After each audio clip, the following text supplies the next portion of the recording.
आपका अपना channel Rupesh academy official में आपका स्वागत है। आज लॉसो एंड मोसो का जो हम लोग है पार्ट 2 चल रहा है, ठीक है, पार्ट 2 क्लास चल रहा है। चलिए पिछले कक्षा में हमने क्या क्या देखा था उसको एक बार फिर से रिवीजन करके हम आगे बढ़ने वाले हैं, ठीक है। तो सबसे पहले हमने आपको बताया था कि हाईएस्ट, कॉमन और फैक्टर का जो अर्थ क्या क्या होता था, इस चीज़ आपने जान गया था। हाईएस्ट का मतलब होता था सबसे बड़ा, क्या हुआ था, बड़ा। और कॉमन का मतलब हुआ था सब में हो, जितने भी संख्या रहेगा उनका जब हम लोग गुणनखंड करेंगे उनमें सभी में रहना चाहिए तो ही वह कॉमन होता है, नहीं तो नहीं, ठीक है। फैक्टर का मतलब गुणनखंड होता है, याद रखें। तो चलिए लोसो भी हमने बताया था। लोसो का मतलब आप जानते हैं कि सबसे छोटा होता है। लोवेस्ट का मतलब सबसे छोटा होता है। कॉमन का मतलब होता है सब में हो। मल्टीपल का मतलब होता है गुणज।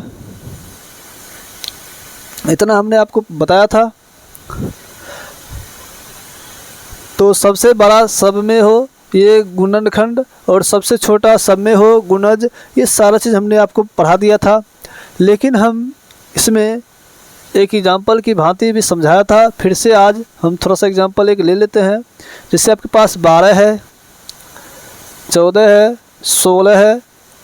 इस 3 का अगर आपको बोला एचसीएफ निकालने के लिए और आप पहले गुणनखंड निकालिएगा, और हमने गुणनखंड बताया था, गुणनखंड हमने ये बताया जब अब 12 है, 12 जो संख्या है वो 12 संख्या किस किस संख्या से कटता है वही फैक्टर कहलाता है। 12 जो है जिस संख्या से कटेगा वह संख्या फैक्टर कहलाता है। और यहाँ पे 14 है, 14 भी जिस संख्या से कटेगा वो फैक्टर कहलाएगा। और 16 भी जो है जो संख्या से कटेगा वो फैक्टर कहलाता है। ये आप याद रखिए। तो याद रखना है कि आप देखिए कि 12 जो है 1 से कटेगा, 2 से कटेगा, 3 से, 4 से, 6 से, 12 से ये कटेगा। और ये देखिए कि 1 2 3 4 5 6, और इसकी ये 12 का जो फैक्टर होता है ये 6 गो होता है। कितना होता है? 6 संख्या होती है। 1 2 3 4 6 और 12, ये जो 6 संख्या यही संख्या से कटता है और इसकी कुल संख्या 6 होती है। दूसरा देखिए 14 है, तो इसका भी करेंगे तो 1 से कटेगा, 2 से कटेगा, 7 से कटेगा, 14 से कटेगा। ये जो संख्या होगा ये आपके पास 4 गो होगा, ये 4 संख्या से ही कटेगा। और 16 देखिएगा 1 2 4, इसके बाद 8, इसके बाद 16, ये मात्र 5 संख्या से कटेगा।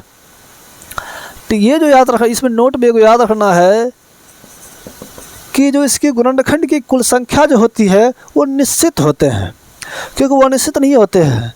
ये देखिए मात्र 1 2 3 4 6 12, इसके अलावा कोई तेसर संख्या या कोई और अन्य संख्या से ये कटने वाला 12 नहीं है। वो मात्र 6 गो ही संख्या है जो 12 को काट सकता है।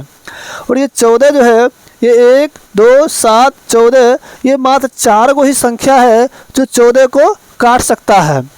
और 16 जो है 1 2 4 8 16, ये 5 संख्या है जो 16 को काट सकता है, इसके अलावा कोई काट नहीं सकता है। या इसलिए यह जितने भी होते हैं फैक्टर जो होते हैं, गुणनखंड जो होते हैं, वो निश्चित होते हैं। क्या होते हैं? ये निश्चित होते हैं, याद रखिएगा, निश्चित होता है। ये आपको याद रखना पड़ेगा। चलिए, ये तो है कि इस तरह से बना सकते। इसी में अगर आपको बोला कि एचसीएफ निकाल लीजिए, इसी का बोलेगा निकालने के लिए, तो हमने बताया पहले आप गुणनखंड कीजिएगा। पहला पॉइंट यही है कि फैक्टर करना है।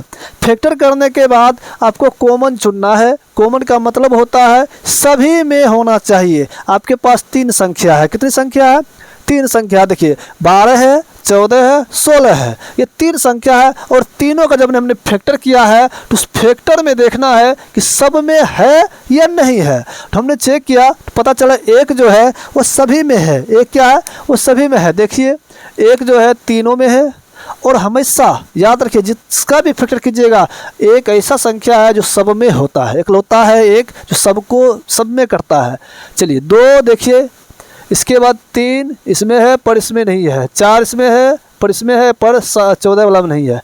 तो बाकी और कोई संख्या हमको लगता है नहीं मिल रहा है, और लगता क्या है कि मिल ही नहीं रहा है। देख लीजिए 3 है, 4 है, 6 है, 12 है, पर 7 14 है, 4 है, 8 है, 16 है, कहीं मिल ही नहीं रहा है। तो मिला क्या, तो मिला है सिर्फ 1 और 2। तो आप इतना जब कर लिए, कॉमन ले लिए कि जिसमें दोनों में है सब में है, ये हमने चुन लिया। इसके बाद बोला एचसीएफ का मतलब होता है सबसे बड़ा, सबसे बड़ा। तो बताइए 1 बड़ा है या 2 बड़ा है, तो आप बोलिएगा वाजिब से 2 बड़ा है, तो आप बोल दीजिएगा कि 2 ही तो आंसर हो जाएगा सर। किसी को कोई प्रॉब्लम नहीं है। तो इसमें एक एग्जांपल और ले लेते हैं, आपको और अच्छे से समझ में आ जाए। अगर आपको बोले कि एचसीएफ 38 या 48 ही ले लिया जाए, इसमें पूछा जाए, तो आप पहला सबसे पहले क्या कीजिएगा, 38 का फैक्टर कीजिएगा। 1 से कटेगा, इसके बाद 2 से कटेगा, इसके बाद 19 से कटेगा, इसके बाद 38 से, इसके सिवा आप कटने वाला नहीं है। और 48 है तो 1 से कटेगा, 2 से कटेगा, 3 से तो नहीं कटने, 3 से भी कटेगा, एक बार में 3 कटेगा, 1 बच जाएगा, 1 पर 18 क्षेत्रीय 18 खत्म। तो इसके बाद 4 से, 5 से तो नहीं कटेगा, 6 से कटेगा, 6 8 48 के बाद 8 कटेगा, 10 से तो नहीं कटेगा, 12 कटेगा, बढ़ते 36, 12 से ख़त्म, 24 दूनी 48, इसके बाद 48। इसके अलावा कोई संख्या नहीं कटने वाला है। अब 1 2 3 4 5 6 7 8 9, ये 9 संख्या से कट रहा है। देखिए और भी कोई कटता है तो आप चेक कर सकते हैं। और चेक करने का और तरीका है कि आपको सही में गुणनखंड की कुल संख्या निकालने के, इसी में थोड़ा सा देखिए, जैसे ये हम गण के ये काट के चेक किए। दूसरा बात है कि इसको डायरेक्ट हम कैसे निकाल सकते हैं कि 48 का सही में 9 गो होगा कि 7 गो होगा कि 6 गो होगा, कितना होगा। तो ये हम है कि कुल गुणनखंड की संख्या जो है ज्ञात कर रहे, ये जो है ज्ञात कर रहे हैं किसका, 248 का ही कर रहे हैं। तो क्या करना है, अभाज्य गुणनखंड तो आपको आता होगा, तो अभाज्य गुणनखंड कर लीजिएगा। इसका पहले 2 से कीजिएगा तो ये 24 आ जाएगा, फिर 2 से कीजिएगा 12 आ जाएगा, फिर 2 से कीजिएगा तो ये कितना हो जाएगा, 6 हो जाएगा, फिर 2 से खिलाइएगा तो 3 हो जाएगा। इसके अलावा कोई संख्या खाने वाला नहीं है। तो अब क्या कीजिए कि ये 2 पर पावर 4 और 2 3 पर पावर 1 इतना है कि नहीं। 1 2 3 4 है, 2 पर पावर हमने 4 दे दिया, इसके यहाँ 3 पर पावर 1 है दे दिया। और ये गुणनखंड की कुल संख्या ज्ञात करने के लिए बोलेगा तो पावर में हमेशा 1 जोड़िए और गुना कर दीजिए बस। तो पावर आपके पास 4 है, कितना है, 4 है, यहाँ पे 4 है, यहाँ पे 1 है, तो 4 में 1 जोड़ना है और फिर इधर 3 में 1 है, 1 में 1 जोड़ना है, बस हमने बोला पावर में ही सिर्फ जोड़ना है। तो 4 1 5 हो जाएगा, गुना 1 1 2, तो 5 दूनी 10 होता है। तो बउआ 10 गो निकलेगा, कितना, 48 का 10 निकलेगा। तो याद रखिए इसमें जो है 1 2 3 4 5 6 7 8 9 को निकल रहा है। तो एक और कोई संख्या जो है खाएगा, किससे खाएगा, देखो 1 से काट दिए, 2 से खिलाए, 3 से कट गया, तो 16 कटेगा, 16 16 16 16 48, यानी बीच में एक 16 बच गया था। ठीक है, ये संख्या से खाएगा। इस तरह से हम चेक कर सकते हैं कि ये सही है नहीं। चलिए हम बात कर रहे थे एचसीएफ का, कितना आएगा, तो चलिए वाट यहाँ पर कितना आ जाएगा ये चीज़ देना है। तो बताइए 1 है कि नहीं है, 2 भी दोनों में है, इसके बाद कहीं कुछ भी नहीं मिलने वाला है, नहीं मिलने वाला है, तो मात्र ये सबसे बड़ा क्या है, 2 है, तो आपका 2 आंसर हो जाएगा। ठीक है, दिक्कत नहीं होगा।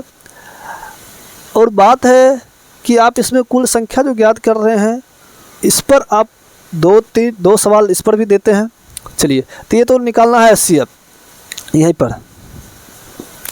चलिए जैसे इसमें बोला, जैसे बोल देगा आपको क्या 40 का कुल गुणनखंड की संख्या ज्ञात करें, याद करना है। तो बुआ याद रखना कि 40 का हमने क्या किया, अभाज्य गुणनखंड करेंगे। 2 से खिलाए 20, फिर 2 से खिलाए 10, फिर 2 से खिलाए 5। अब नहीं कटेगा तो अब क्या कीजिएगा, 2 पर पावर 3 है, 5 पर पावर 1 है। तो 2 पर पावर 3 है, तो हमने बोला कि पावर में ही सिर्फ 1 जोड़ना है और उसको गुना कर देना है। तो 3 है तो 3 प्लस 1 किए गुना, फिर 5 पर पावर 1 है तो 1 में प्लस 1 गुना कर 1 जोड़ देंगे। तो 3 1 4 गुना 1 1 2, 4 दूनी 8। आप चेक कीजिएगा तो ये 40 का मात्र 8 आएगा। आप चेक करना चाहते हैं तो कर सकते हैं। देखिए यहाँ पे हमने चेक करके दिखा रहा हूँ आपको। बताइए 40 1 से कटेगा, 2 से कटेगा, 3 से तो नहीं कटेगा, 4 से कट जाएगा, 5 से, 6 से तो नहीं कटेगा, 8 से, 10 से कटेगा, 11 से नहीं है, 12 से नहीं है, 13 से नहीं, 14 से भी नहीं कटेगा, 15 से भी नहीं, 16 से नहीं कटेगा, 17 से नहीं कटेगा, 18 से नहीं कटेगा, 19 से नहीं, 20 से कटेगा, इसके बाद 40 से कटेगा। ये देखिए तो 1 2 3 4 5 6 7 8, ये 8 को संख्या आया, कुल 8, और 8 हमने निकाला भी है। तो इसी प्रकार से आप क्या कीजिएगा, कुल गुणनखंड की संख्या भी ज्ञात करना सीखे और ये आभाज एचसीएफ भी निकालना सीखे। पर मेथड पढ़िएगा एचसीएफ का 3 विधि से, भाग विधि से, गुणनखंड विधि से, एक अंतर विधि से होता है। ये तीनों विधि से हम आपको एचसीएफ जो है सिखाएंगे। सबसे पहले ये इसकी बात समझ में आ गया होगा। एक एग्जाम्पल और लेते हैं, जैसे 210 की कुल गुणनखंड को ज्ञात करें, या गुणनखंड का संख्या ज्ञात करें।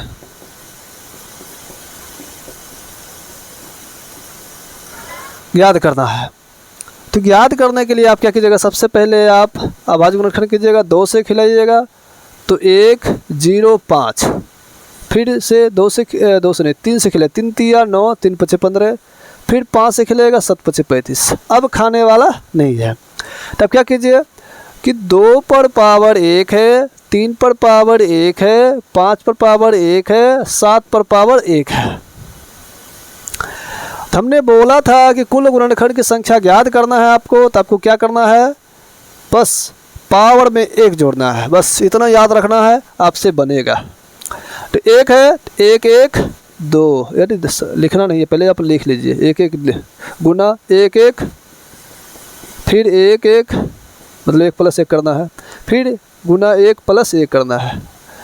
तो आप जोड़िएगा तो 2 हो जाएगा, गुना 2 गुना 2 गुना 2 हो गया, 2 दूनी 4, 4 दूनी 8, 16, कितना आ जाएगा 16। यही आपका क्या हो जाएगा, आंसर हो जाएगा। आप 221 का जब फैक्टर कीजिएगा तो आपको 16 को मिलेगा।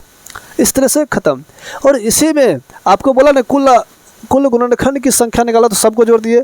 इसी में पूछेगा अभाज्य संख्या का कुल अभाज्य संख्या करके वो पूछेगा, सम गुणनखंड की संख्या पूछेगा, विषम गुणनखंड की संख्या पूछेगा, ये सब पूछेगा तो बता दीजिएगा। जब देखिए यहाँ पे 2 है 3 है 5 है 7, अच्छा विषम संख्या बोलेगा तो कितना विषम संख्या आता है, यही ना 3 है 5 है 7 है, तो ये तो सम को छोड़ देना है, इसमें पावर जोड़ के बनाना पड़ेगा। वो सारा चीज़ हम आपको बताएंगे, ठीक है। चलिए आगे। अब है कि कुल गुणनखंड का योग भी ज्ञात करना सीख जाइए। जैसे आपके पास 10 का 10 या 10 के कुल गुणनखंड का योग याद करें। चलिए अब जो है हम सीखने वाले हैं योग। यहाँ तो हमने संख्या निकालना सीखे, अब योग याद करना सीखेंगे। जैसे 10 है तो 2 से खिलाएंगे 5 होगा, बस ये तो खाएगा ही नहीं, चलिए कोई बात नहीं है। तो 2 पर पावर 1 है गुना 5 पर पावर 1 है, ये आ गया। तो इसमें क्या करना है, जब इसका फैक्टर कीजिए गुणनखंड किए अभाज्य गुणनखंड तो इतना आया। इसमें क्या करना है, पावर में 1 जोड़ना है, बेस में क्या करना है 1 घटाना है। और वही बेस में जो घटाए हैं उसी को फिर बटे में नीचे में डाल देना है। कैसे करना है देखिए, योग ज्ञात करने के लिए। जैसे 2 पर पावर 1 है तो प्लस हमने बोला पावर में एक जोड़े, तो यही बेस में भी एक माइनस कर दिया, वही बेस को उठा के फिर नीचे में डाल दिया। देख लीजिए, गुना है, गुना कर दिए। 5 पर पावर 1 है, और फिर वही में एक पावर जोड़े, और फिर बेस में एक माइनस करके वही बेस फिर नीचे उठा के रख दिए।